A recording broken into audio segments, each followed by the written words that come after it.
choose a language channel, either English or Spanish. Please stay in this channel for the whole session.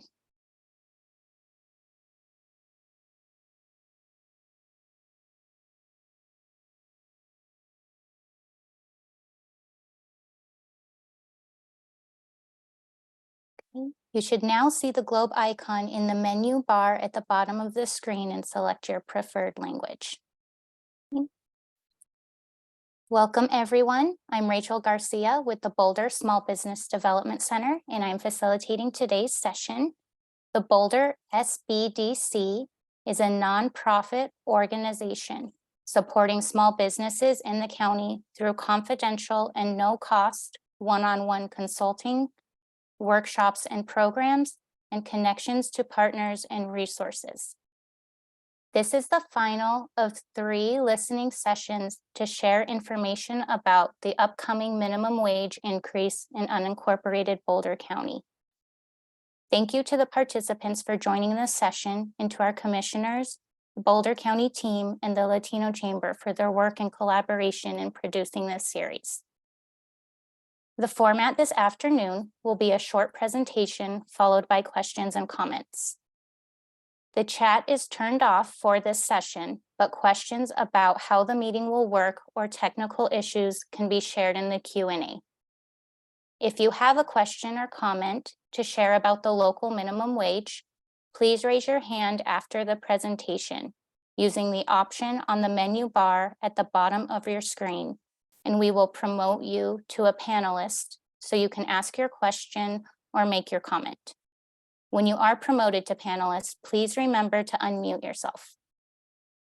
Please note that this session will be recorded in English and in Spanish and posted to the Boulder County Commissioner's YouTube channel. As a reminder, the county would appreciate responses to its online survey in either English or Spanish by October 16th. This can be found at www.boco.org/minimum wage. Here, you can also find additional details, including the recordings from previous sessions in English and Spanish, and information about the upcoming town hall. I'll now hand it over to Boulder County Commissioner Claire Levy, who is leading the local minimum wage work for the Board of County Commissioners. She may call on her colleague, Nick Robles, to assist with answers during the Q&A. Thanks, everyone. Well, I would like to start by thanking Rachel Garcia and Sharon King of the Small Business Development Center for their help with this series of listening sessions, and to Rachel for facilitating today's session. I also want to thank the county staff who has helped organize these 3 listening sessions, as well as 2 additional ones that we'll be holding. Nick Robles, Barb Halpin, and Gloria Handyside. I'm going to start by running through a few slides just to provide the context for today's discussion and for the proposed increase in the minimum wage. So what you can see from this slide is that in 2019, the legislature passed a bill that allows local governments to adopt a minimum wage. That bill was very prescriptive in terms of what local governments were allowed to do. The very few areas that we were allowed to deviate from what the state requires. And those areas were in how much we can increase the wage. There's a 15% per year cap above the state minimum wage for the first year, and then 15% per year cap going forward after that. The tip offset was set in law, and we're not allowed to deviate from that. We are allowed to exempt unemancipated minors from the full minimum wage. However, the commissioners are not intending to do that at this time.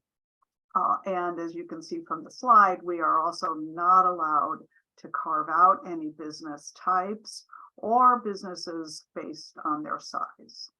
Next slide, please.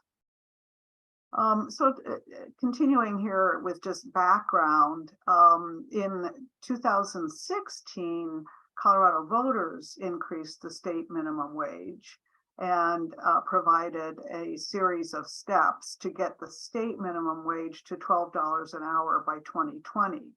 At that time, local governments were preempted from having their own minimum wage. So it wasn't until 2020, the first year that a local government was allowed to raise the minimum wage. And Denver took that action and increased their minimum wage effective January 1st, 2020 to $12.85 an hour. Edgewater and Denver at this time are the only two municipalities that have adopted a local minimum wage.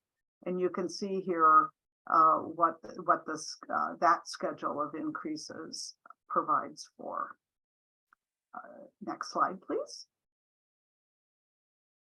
So the Board of County Commissioners decided to take the action of increasing the minimum wage in unincorporated Boulder County because of the unprecedented demand that our family resource centers were experiencing for food assistance and for rental assistance, primarily those areas, but also for assistance with childcare.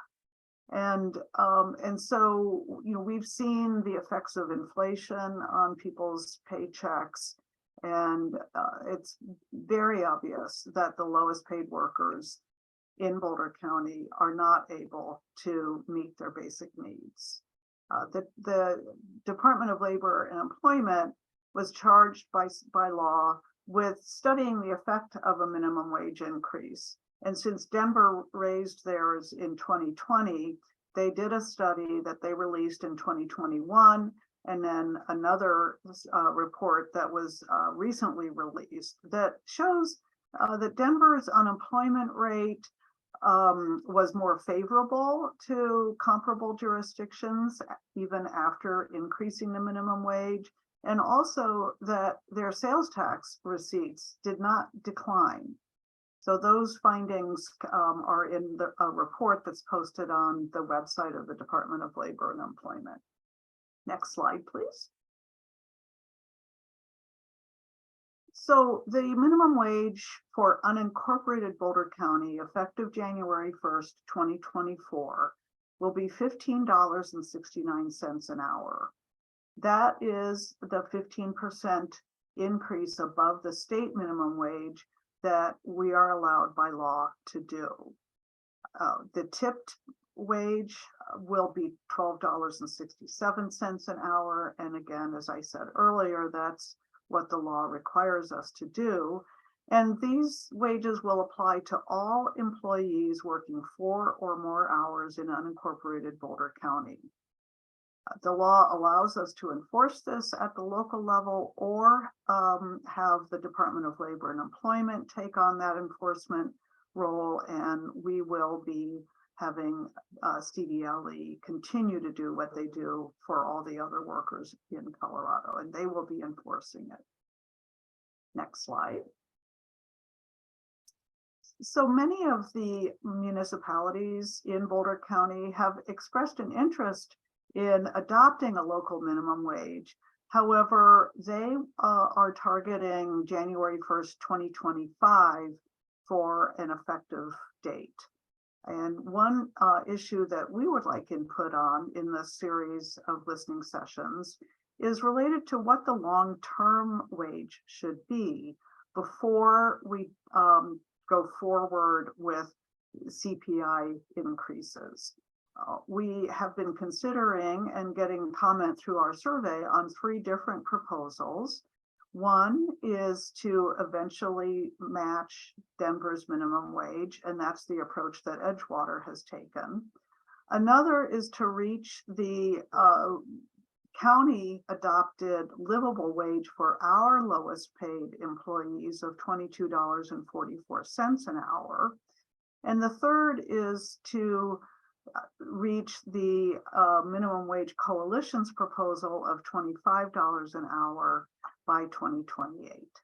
So that's the background that we would like attendees to have as we open it up for questions. And I'm going to ask Rachel to moderate these questions. So thank you. Thank you, Commissioner Levy.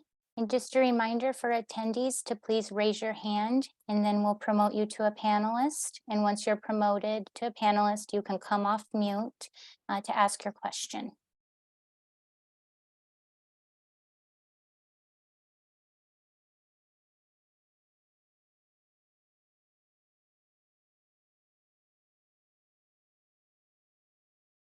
Okay.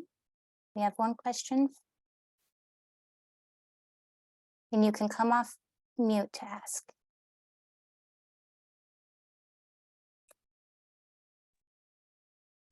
Hello, my question for you is, how do you think that this change will affect those that are already above the minimum wage for this year? So, above that 15 and some change. How do you think that will, affect our current operation? Yeah, thank you for the question, and thank you for joining us here to provide input to me as a commissioner, and I will share the questions and the other input that we get with Commissioner Lochian and Commissioner Stolzman.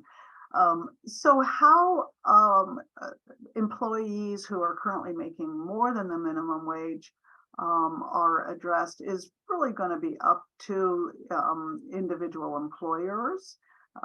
We know generally that the approach might be to increase the wage scale for anyone who is earning close to what the minimum wage will be, so that we don't see what we call wage compression, where people coming in an entry level capacity and people who may have some experience and may have higher qualifications are making fairly similar amounts. So it's common for all wages to rise slightly in response to an increase in the minimum wage, but that of course will be left to the discretion of employers. Thank you, appreciate that. Mm-hmm.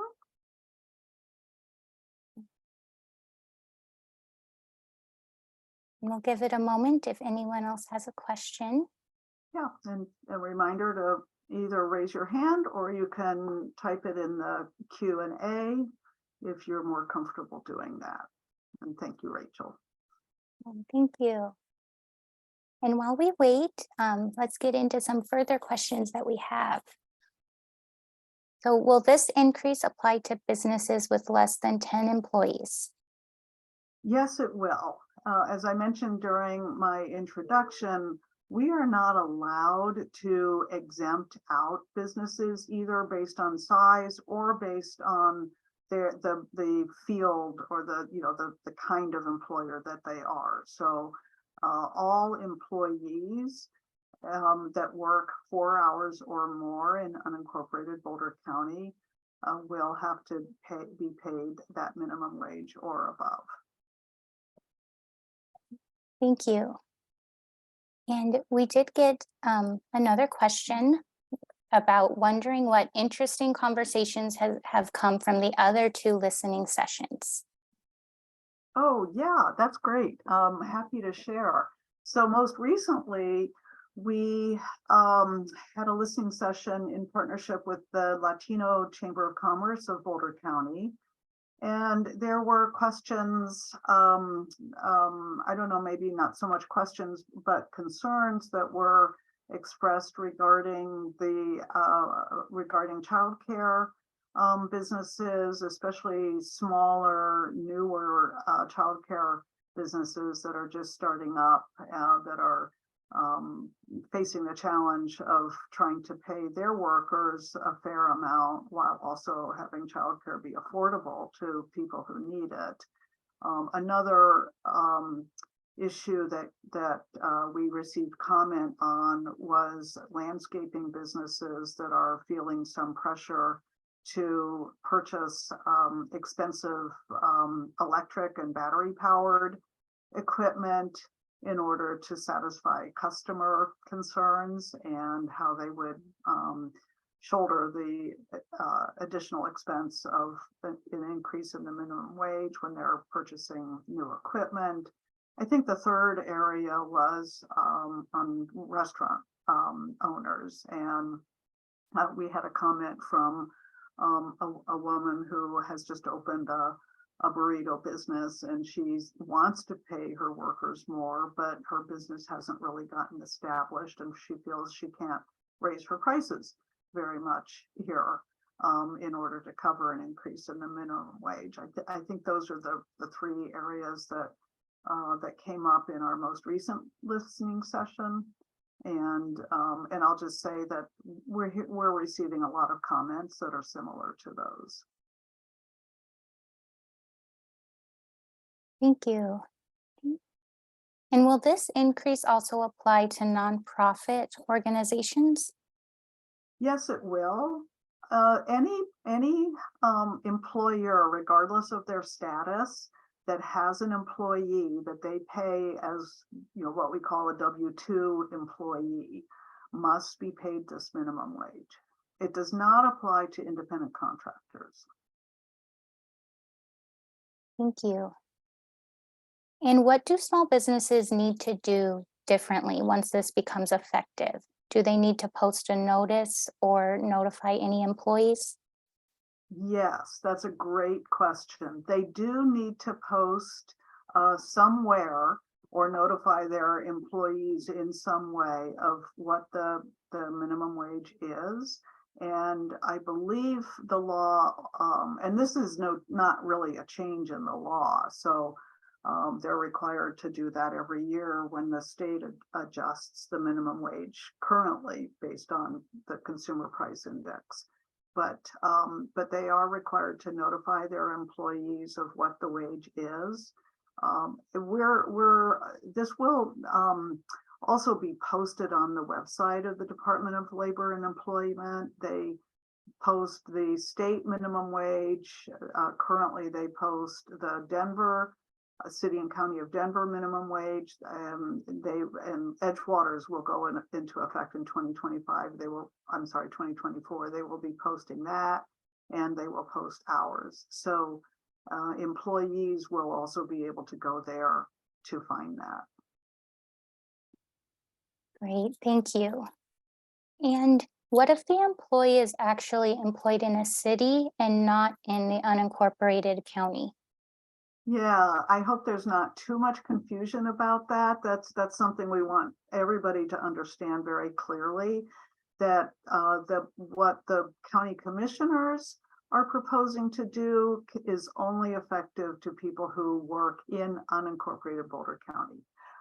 And what that means is, even if the business itself is located, say in Longmont or Boulder or any of the other municipalities, if their workers are engaged in 4 hours a week or more of work in unincorporated Boulder County, they must be paid the county minimum wage for that work. Backing up to that earlier question of what employers will have to do maybe differently as of January 1st, 2024, they will have to track where their employees are working if they are the kind of workers that go out into the field. And I think landscape workers are the ones that most readily come to mind in that regard.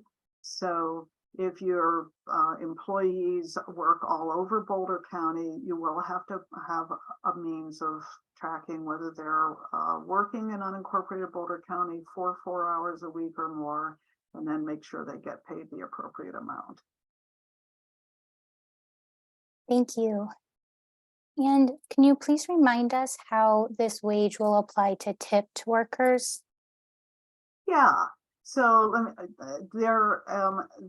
the state law, which was passed by the voters in 2016, provided a differential of $3.02 an hour for tipped workers. So in other words, they can be paid $3.02 less than the minimum wage, and that will continue in unincorporated Boulder County.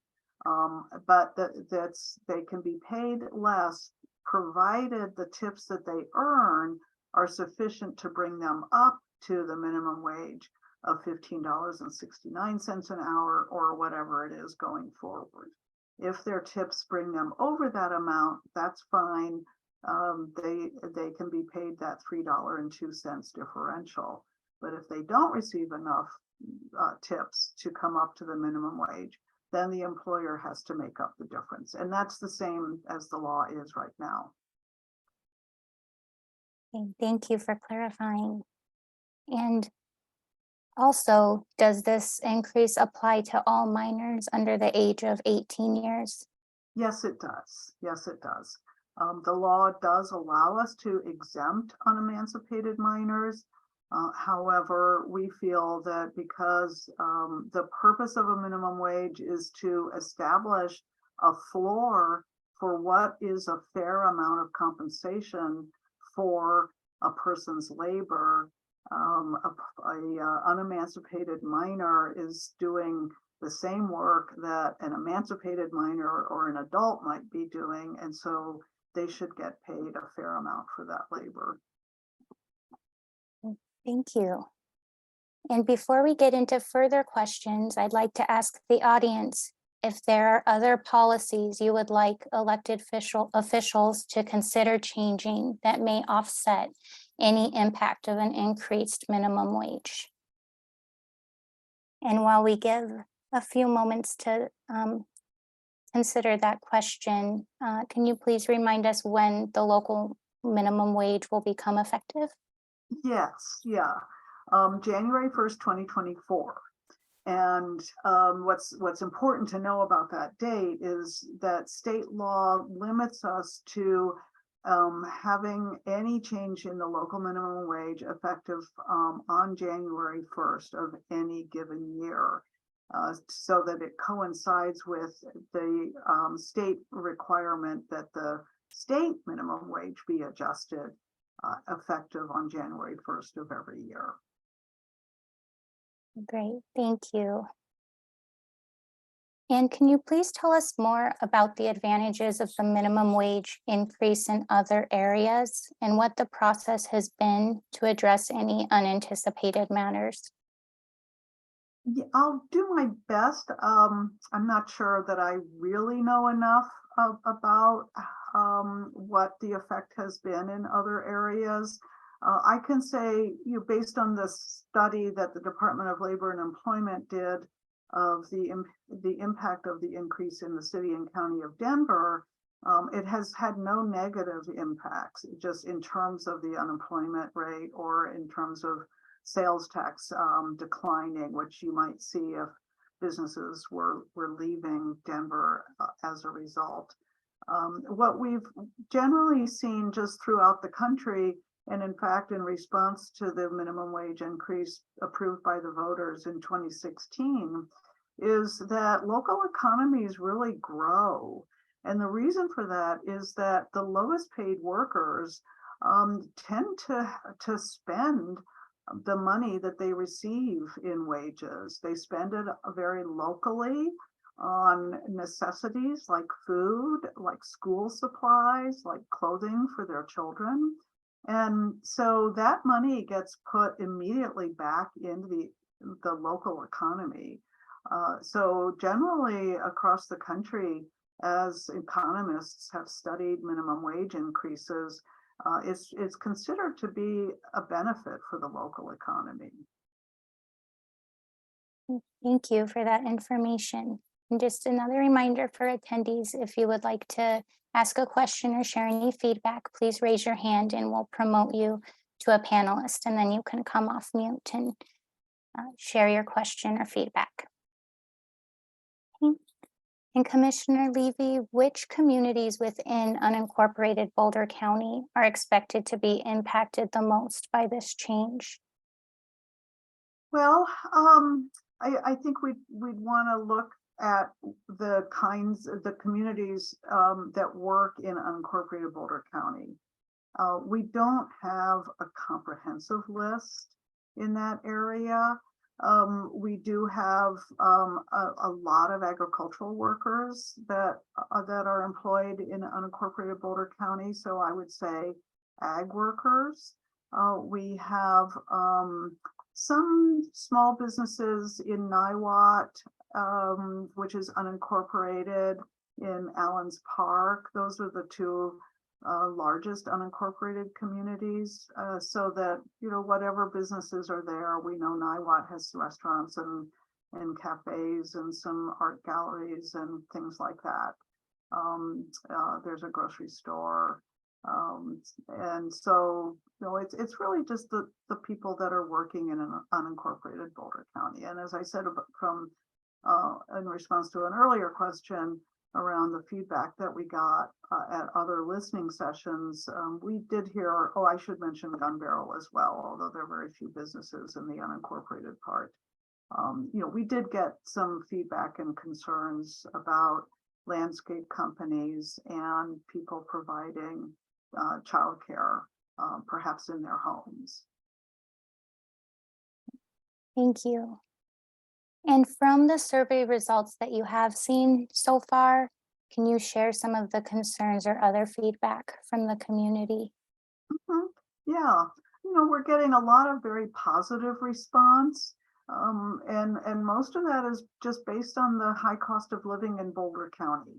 The cost of housing, as everyone knows, is very, very high. People who aren't able to live near where they work are seeing very high transportation costs. And so many of the comments are quite encouraging about the benefit of increasing the minimum wage. We're seeing, you know, the concerns from the hospitality industry that is feeling like they haven't really come back fully in the post-COVID environment, that people aren't eating out as much as they did because other expenses have gone up and forced restaurants to raise their prices. So the restaurant industry, people in childcare and early childhood education have expressed some concerns. We've received a couple of comments from organic farmers that do farm to table kinds of events and employ a lot of people. It's very labor intensive and they have very low margins. So, you know, those are the areas where we've heard concerns. But as I said, we've also seen a lot of very strong enthusiasm for what we're doing. Thank you for sharing that. And we do have a question from someone who wasn't able to join us today at the session. It appears that some of the municipalities are also considering raising the minimum wage so that the unincorporated Boulder County increase may happen first, but it may be followed by others. Are you seeing that pattern?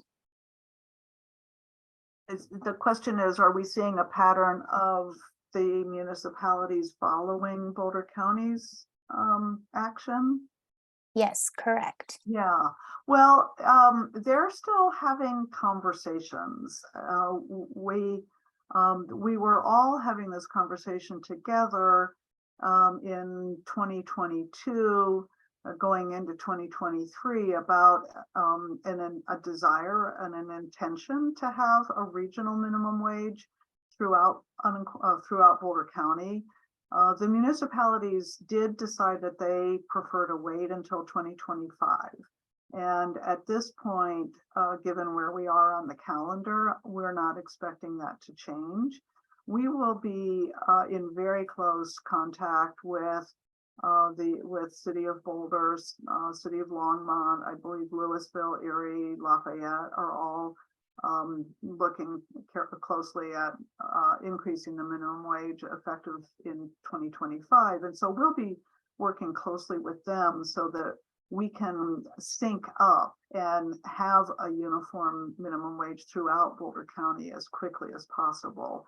We don't want to have a patchwork of different wages in different cities, and the difference between incorporated and unincorporated go on for a number of years. And so I think for me, the focus of my work here in 2024 will be to make sure that all of us are able to come together on a truly regional minimum wage as quickly as possible. Well, thank you for sharing that process. Mhm.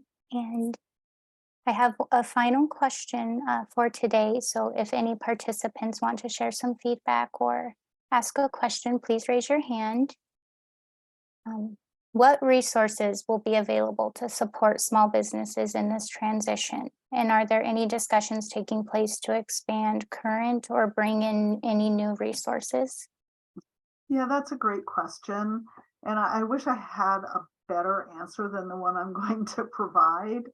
I think, some local businesses, particularly the small ones, are hoping that we'll be able to help support them, especially nonprofit organizations, the smallest ones, through this transition. However, Boulder County is not funded to be able to provide that kind of subsidy.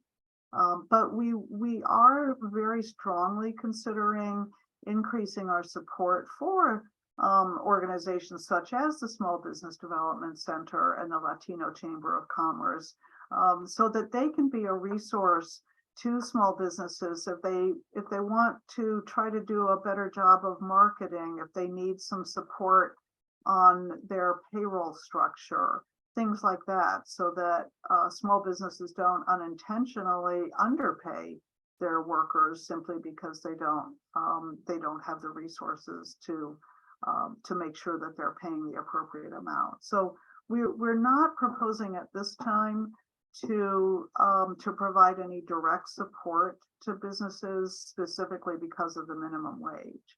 I do want to share, though, that when Boulder County received American Rescue Plan Act, ARPA money earlier, childcare businesses and nonprofit organizations were two areas where we did want to set up a support system with those funds. Those are not yet in place. And so as we're able to stand up that process using these American Rescue Act funds, we'll be trying to get the word out to the nonprofit community and childcare providers that there is additional support available. However, that's not money that we can use on an ongoing basis. It's time limited, and we have to expend all of those funds by the end of 2026. Thank you, Commissioner, for all of the information. We really appreciate it. And also to our participants for joining today's session. I'll now hand it back to Commissioner Levy for any final comments and remarks. Thank you. And I've got to get back to my notes so that I can do this accurately. No, I do want to thank those of you who joined us today. And as we said at the outset, the recording will be available on our website. So if you want to share this with any of your colleagues that weren't able to join over the noon hour, please do.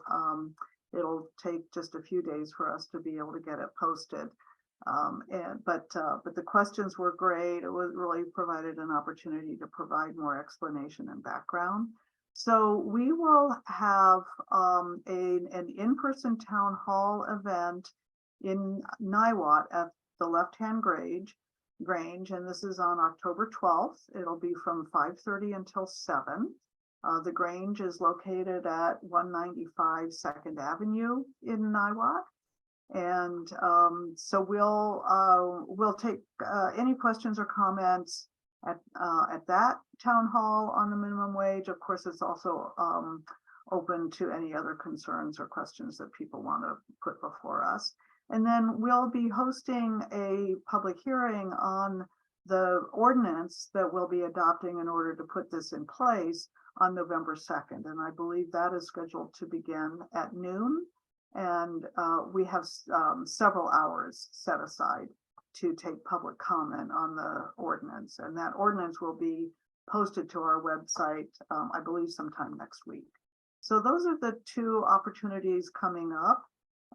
We are scheduling and we're trying to finalize the schedule. Another opportunity for employees to provide input to us, and also nonprofit organizations will be having a listening session for that. And unfortunately, I can't share those dates at this time, but those will be on our website.